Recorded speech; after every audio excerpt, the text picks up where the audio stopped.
sam tvoja, ti si moj.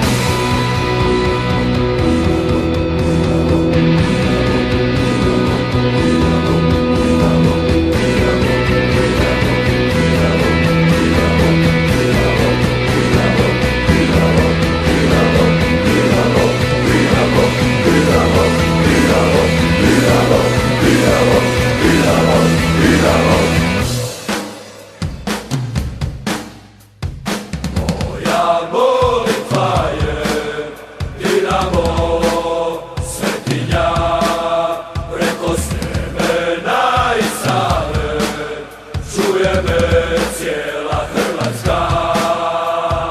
Moja molitva je Dinamo, svetinja, Bože da još jednom čujem navijanje sa sjevera. Moja molitva je Dinamo, svetinja, Bože da još jednom čujem navijanje sa sjevera.